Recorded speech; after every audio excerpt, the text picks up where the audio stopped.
right. Well, welcome to the July version of Transaction Review and Calculator Practice. It's great to have you here, David. And is there anything before we get started? You want to catch us up real quick? Sure. Well, Sean and I are continuing to have success in our projects, which we're working with you on some, and we've recently transitioned out of a few projects and into new ones, and continue to get creative to find new properties, and are slowly but steadily building our equities, ending up at the end of the day with properties free and clear that we can turn into notes and income producing properties. So that's really the end game for us, is to have properties with equity in them, and hopefully 100% equity. And I have recently been trying to develop among my brokerage clientele people that are interested in passive investing and using their 401s and self-directed IRAs to invest with us. And so I think that part of the business is virtually wide open with, we just went through yet another stock market scare and roller coaster ride, and I think the appetite for people, especially the baby boomers, are very much interested in earning double digits on their investments instead of single digits or sometimes negative earnings. And exactly, yeah.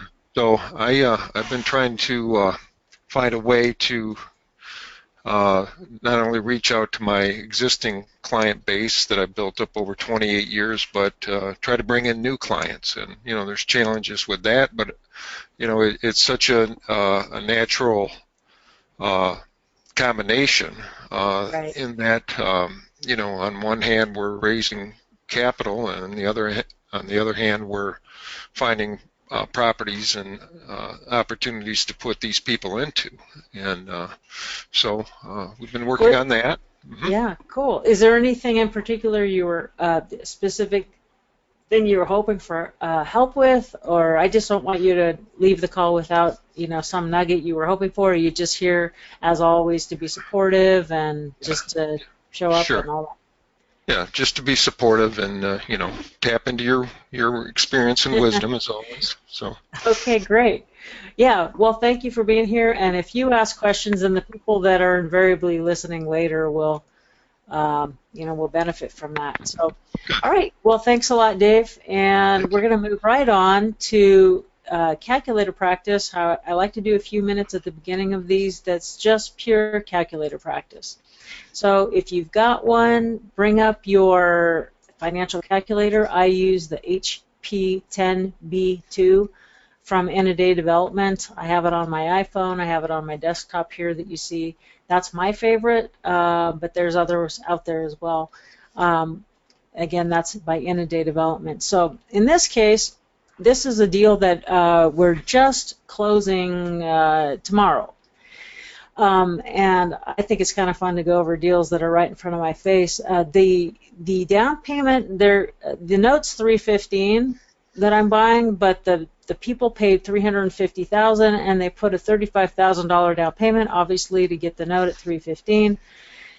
And where they got that $35,000 is the person that bought their property. They offered owner financing to that person, and then so their down payment gave them their down payment, and then each one of these note holders ended up selling a partial to raise more capital, either to pay off existing financing. So it's like owner financing deal with partial note sale on one, transferred to the next, and ultimately giving the guy that I'm buying from tomorrow the cash to buy another property. So here's a deal where there was no bank financing, just owner carry and note buyers, and we got 3 transactions closed.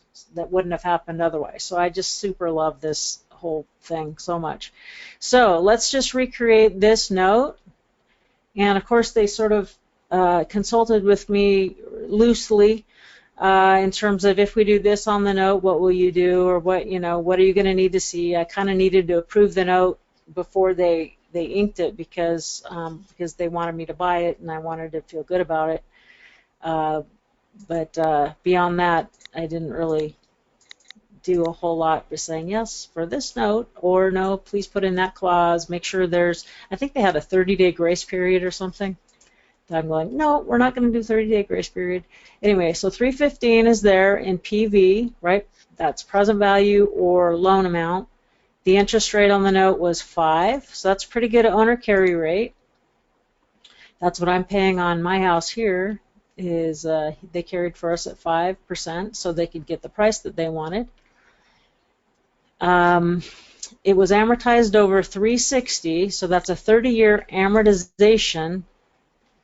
So that goes in N here, which is term, and for now I'm going to put 0 in future value to indicate that I want to see what the payment is if it's a fully amortized loan. So I want to solve for payment to get the monthly payment, which is this number here, $1,690.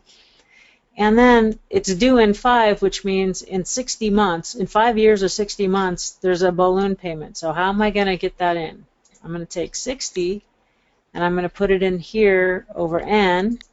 Now I'm going to solve for future value, which is the balloon payment. And that's how we get that note into here. So basically, there's 60 payments on this note, and the note holder needs $155,000 right now, plus the $35,000 down payment that they got from the borrower to close cash on another deal they wanted to buy. So if they got $35,000 down payment and they sold enough of the note to get $155,000, they could do their deal. And I'm going, well, I want a 13% yield. So I have to figure out how much of the note I'm buying. Anyone want to take a stab at it? David, do you have your calculator up, or Axel? I don't, but I'm following you. Okay, so here's the note as we have it. So now I know I want this, so I'm going to just start playing around with numbers, and I often redo them over and over. So I'm assuming that I'm going to buy all of these 60 payments, and I'm assuming I'm going to buy part of the balloon. So if I want a 13% yield, how much of the balloon will I be buying? I'll buy 60 of these, and how much at the end? Something did not work out right. How did that not happen? Oh, because I only paid $155. This is the amount they need right here in present value. Okay, so they need $155,000. I want 13. How much of the balloon do I need? Okay, it's about the same as what, right? 155 in and almost 155 out, and all these payments gives me a 13% yield. And so that what we did is just say, I'll give you 155 now for the right to receive all the 60 payments and 155,000 of the balloon. Then I'll come back and say, I wonder what that yield is, 13.09. Okay, so that's a pretty solid deal, and you can see what's my investment to value here. What's the value of the collateral? It'd be 155 divided by 315, would it not? Yeah, that would be the percentage of the balance of the note, but the sale price, so the value of the property is actually a little bit higher. Right. The sales price is 350, so you're right, Dave. It's 155, and in this case, it was probably an at or below market sale. I think it probably could have sold for $25,000 more. But here's how much I'm bringing to the table. I'm not making a loan, but I'm buying an investment, making an investment, divided by the sales price, which is very reasonable according to the CMA or BPO. So that's really safe, 44% ITV. That means that the property has to drop in half or more before I'm going to lose money, basically. So really like this. So let's just move on to one last page. So I have a financial friend then, right? So a lot of people want to invest with me, and plus I make more money with leverage and using financial friends. We work together and we both make a lot more money.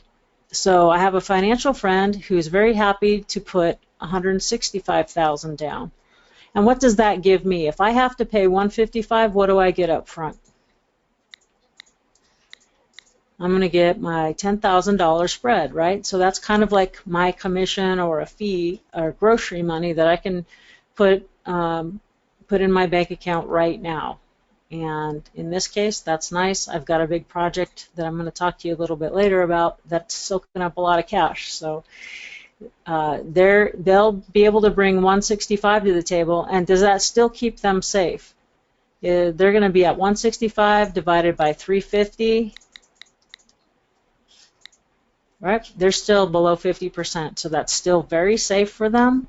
That's a really conservative underwriting. And so let's say they'd be happy with 9% yield. And what if I give them everything but $100 and I keep $100 a month as a sort of management fee or whatever? 190.99. If they get that for the same, I wonder how much of the balloon, so how much of the balloon is theirs then? So we've entered all these things, and now I calculate for future value. They need 138 to get the 9% yield that I'm selling, giving them, or I mean, I can't guarantee this, obviously. There's risk in everything. They need 60 payments of $1,590, and at the end, 138,000. And then what do I get at 60 months? How much of the balloon did I buy on my contract? Do you remember right off the top of your head? 154. Yeah, so actually I put it in at 155. So here's this. So since that's already a negative, I'm just going to add 155 to get the difference. So that there's a $16,000 spread, which I could keep, right? And that would be getting even more on the back side than I did on the front side. But I kind of want to cut this investor in on the bit of an upside bump that can happen when you have discounted notes. So my arrangement in this case is that I'm going to split that with them, the difference between what I've bought, and so they're going to get this much more. So plus the balloon that they would already be entitled to. Now I'm going to put this as a negative number, stick it in over at future value, and I'm going to see what their yield is then. Okay, it bumps it up to almost 10%. So now if it pays off, this number actually goes higher because the spread between what I'm owed on this partial and what they're owed, it narrows as time goes on. So if they refinance next year, this would probably be a much bigger number, and the yields would probably be easily, I would say, 11 or 12 or some, maybe even more, I don't know. So we can see my financial friend's yield would be 9.84, and then we already established the risk. What was it, 47% ITV, investment to value? That's a really good return, really solid money making with some upside bump there for very, very low risk. So any questions, comments? Looks to me like the key was that these people that need the money out of their note, they own their house free and clear. Yeah. They had 100% equity, or right? Yeah, or they had other money that they paid off an existing loan so that they could do this. So they had other assets. So yes, they either have to own it free and clear, or they have to have the assets to pay off any existing loans secured by that piece of property. So so that's an example of just something that's closing actually tomorrow. And so my investor's really excited, and I'm really excited. I get the 10,000 and 100 a month, and then there's some sort of upside bump down the road. I don't know how much, depends on when it pays off. Very little risk. If it goes into default, we're going to get our money before the note holder gets their remainder interest. So, which is sort of appropriate because they're the ones that underwrote the deal. They picked the borrower. They thought they were a good risk, and they're local there. And what would normally happen is we would just become partners. Hey, how are we going to manage this asset to the highest and best benefit of both of us? And so they were very happy to know that. All right, taking some time with that, so let me just go on. There's one deal that I was just going to bring up. Like sometimes when you learn how to do the deals, the the note deals, it just allows you to see more opportunity.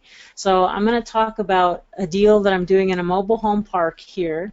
I kind of just sort of stumbled into this one lead at a time. This park, and I met the owner and the manager because they had a note that they wanted to sell. It was the mobile home was worth $35,000. There was only $15,000 left on the balance of the note, and I paid them $10,000 for it just to get my foot in the door because I wanted to increase my investments here locally. And then they said, hey, we know that, so this park owner has 15 empty spaces and doesn't have the liquid capital right now to fill them up. And at $515, which they're charging for space rent, they're missing out on $7,725 a month in lost space rent in revenue. That's a lot of money. I mean, times 12, what is that? $84,000 or more? Now, here's the deal. I like and trust the owner and the manager of this park. Otherwise, I would not buy mobiles or notes in their park. Why is that? Anyone want to take a wild guess? If you didn't like or trust the owner or the manager, why would you? Because their space rent is a first lien position, and if they are going to trump your note, and if they want to starve you out and squeeze you out of your investment, they can do it. They'll just somehow never manage to approve tenants or buyers for your unit. They will make it they could just totally thrash your investment, your ROI. Ask me how I know. I had a really nasty mobile home note in Florida that was my seminar, basically, on that. Okay, so the solution is there's a mobile, so they've got all these empty spaces. They're losing on tons of passive income for their park. And they said, we just got wind that a mobile home park closing down at Lake Tahoe, which is half-hour away, that is giving away mobile homes in order to make room for a large beach club development. They need to clear the land so they can break ground on this really ritzy. I think the lowest price on these condos that they're selling is $1.5 million, and it goes up to $5 million. So they're getting rid of all these crappy mobile homes. It costs them $3,500 to demo the unit and haul them off to landfill. So that's why it's cheaper for them to give them away than to have to demo them, right? So, but the problem for me is I'm like, wow, it's expensive to move mobile homes. So even though I'm getting it for free up there at Lake Tahoe, I still have to pay, let's just call it $10,000 each to move them. So, and then let's just say I have an average cost of $5,000 to rehab them. So now I'm in at $15,000 plus whatever carrying costs or other incidentals come up, and they will sell for, let's just say, $25,000 or $30,000, maybe $35,000, some of the nicer ones. And if I carry, definitely they're worth $5,000 or $10,000 more. But so to me, that's a lot of risk and a lot of hoo-yah for only maybe, if I'm in it at 15 and I'm only going to sell them for 25, just figure that's 10,000 a piece. And if everything went super perfect, then yeah, that's 10,000 times 15. That's 150,000 that I made in a year just on that one project. But still, that's a little tight, and we always know that things go differently than we planned. So it was a little too tight for me. Okay, so here's where understanding the note business helped me put the pieces together to create a solution. And I just walked one step at a time, willing to walk away at any point. And just let my, some of the financial calculator teach me, but mainly my gut. In this case, it's like, does this feel in alignment with what I want to do, what I believe in? If it keeps feeling right and the steps keep lining up, then I kept going forward. So here's what we negotiated and have in writing as a contract that was signed by the park owner and myself. He will give me free space rent because at $515 a month, that could really kill me. If it took me 6 months to turn it around, what's that, $3,000? I would have wasted in space rent. Anyway, he'll give me free space rent for as long as I need until I have an owner-occupant living in each unit and they're paying their own space rent. So this was huge. I couldn't, take on spend all that money to bring them down, 10,000 a piece, and then risk that all of my profit's going to get eaten up in space rent. Out of each after I get someone in there, and this is how they're going to pay me back for some of those moving costs over time. They didn't have the money up front, but they're going to give it to me over time out of a solution that I bring to them. So I'm going to bring new people into their park. They're going to start paying $515, and for 2 years, the park will kick me back $415 for 2 years. So $415 out of the $515 that the new owner pays, that's almost exactly what I paid to move the thing. So basically, they're washing out my moving fee. So this, in essence, reimburses me for moving costs over a 2-year period. There is time value of money there, I understand. But so basically, the park gets 0% financing, right? It's like they're paying me back for the moving, but over time and out of money that I've brought into their park. And I get peace of mind that I won't have expenses until the units are carrying themselves, right? Because they gave me unlimited, not going to screw me over on that. Now, let's go back to the Tahoe Park. They would have to spend $3,500 each to demo the units, and so I asked them to give me $1,500. I figured they're saving themselves $2,000. I wanted them to give me a bonus on each unit that I moved out. Eventually, they agreed on $1,000. So they gave me, not only got them for free, they paid me to take them. So 1,000 times 15, 15,000. And that will rehab 3 of my units, so that's pretty sweet. Now, I would have done the deal without this, but it was an extra thing that I thought made sense and that I was able to negotiate. Maybe I wasn't negotiating well enough. Maybe I should have gotten more, but that's how this one worked out. So now that my moving costs are pretty much taken care of, yes, I'm putting out the cash now and getting paid over 2 years. I can sort of say, well, I'm getting that money back. So now all I've really got is the rehab. So $5,000 each average to fix it up. And now just for the money, let's just say I'm wrong by 50% and I have to spend $10,000 per unit to rehab. Okay, so then we know I've really added in a nice buffer there in case my calculations are off.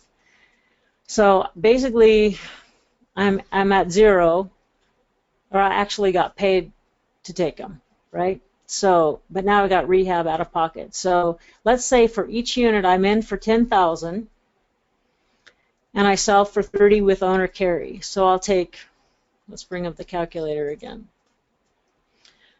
So I'll take $5,000 down and $25,000 loan. So now what does this do to my all-in? It reduces my all-in to 5 again, right? Instead of 10 because of down payment. And the going rate for mobile home paper is 11%, and I've got a registered licensed guy here in Nevada that writes these, puts them together for me. They're going to be fully amortized, so FV is 0. And if I want to make it, I try to 10 years or less. I like them to be able to afford it in 10 years or less. Just let's see, fully amortized. Then they would pay $344.38. In reality, I like making this an even number or something because then I can, if they want to pay me in cash, it's easy. So, but let's just go back to this for the sake of the example. Now, I just make sure that they can afford this because they're already going to have space rent. So I can't make this payment too high for most of the people. So it has to usually be combined, not more than $800 or $900 a month. So what do I get over that whole term? Let me just see. It's total interest $16,000, principal is $25,000. So each one of these, if I did them exactly the same way, would give me $41,000. And at this point, really all I've got left in it is the 5, right? Because I've got 10 in it. We're not counting moving costs right here because the park is reimbursing me for those. So they gave me 5. So now my all-in expenses are down to 5. And I think I have my last slide up here. for this. Okay, so now I only have 5 of my money left in the deal. It's 10,000 rehab less 5,000 down payment. So my yield on that note is what? If I'm getting 120 payments, this is the amount of the payment, and I only have 5,000 in it. If I solve for yield, wow, that's sort of decent, right? Decent returns on small amounts of money, really, right? Each mobile is a small amount of money. And if I was running a little tight on capital, I could sell this note probably at par, or at least part of the note, right? I could probably easily, because of the relationships that I've built up, I could easily sell, bring 20,000 in, and still keep a remainder interest in it. But anyway, so that's, to me, that's kind of the deal that I'm right in the middle of. I've never done anything like this, but crunching the calculator and understanding present value, deal structure, future value, cash flow kind of things, the potential's pretty good, because if, let's say, all of these were the same, and so just let's figure over a 10-year period, if I carried them all, that's 615,000. That doesn't even count the 75,000 in down payment. Oops, I didn't do that right. Plus 75,000, and then plus that, what is it, 99, so 10,000 times, so call it 150,000 back from the park over those 2 years, right? So over 8 years total, and there's all different uneven cash flows here, but that's pretty cool. When really my out-of-pocket advance, of course this is, like I said, over time, but let's say I put 20,000 times 15. So I'm easily doubling my money, even if some things go sideways here. So I mean, and it's really, it's just, I feel like a slumlord or something, but because it's really low-end capital, but there's a lot of need and demand for this product, and if these people can own their homes in 10 years or less, then they feel they have more expendable income, which they can spend on their kids, which they can eat out more in the restaurants, they can take their kids to classes, they can spend money in the community. So instead of having 15 empty lots in Carson City that weren't bringing anyone money, it's going to be good for every side of this. So any questions, comments, things like that? How many units could you potentially do on this? Well, they had only so many empty spaces, so that's kind of the ones that I went up to the Tahoe place and said, give me, I'll commit to taking a significant amount if you'll earmark them and not slide them out from underneath me, which they did on some anyway. Some of the nicer ones, all of a sudden I go, oh, they're not on your list. We forgot. We promised them to someone else. So there's a lot of not super clean aspects of this, but in the end, I think it's still going to work out really well. Will you be the one that is qualifying these people? And actually, I have a licensed guy that comes down out of Reno, Doug Smith from Easy to Buy Homes, and he's licensed in the state to be the dealer and also put the owner financing paper together. So he's the one that takes care of keeping me in compliance on those. And these numbers will be off a little bit because I mean his closing costs are pretty high, like $830 for closing. So I'll be off. The buyer will have to bring that in. So probably I'm only getting $4,000 down because they'll need $1,000 for closing costs. So. But at least that keeps my nose clean when doing this kind of volume, and when so many people are looking, the city's looking, the county's looking, the state's looking. Who is this Yahoo, that's new in town and doing all this business? And so I just have to, play it right by the book, and to make sure that people can afford it, right? So, so that's my story for today. thank you for sharing the time with me. And if there's nothing else, I think we'll just call it a night. Okay. Good talking with you again, All Pam. right. Thanks again, David. And thank Yep. you to all you guys who are watching. This is just an example of the kind of mom and pop solutions that I'm so in love with and believe in so heavily. So thank you and wishing you all the best. Bye-bye. Bye-bye.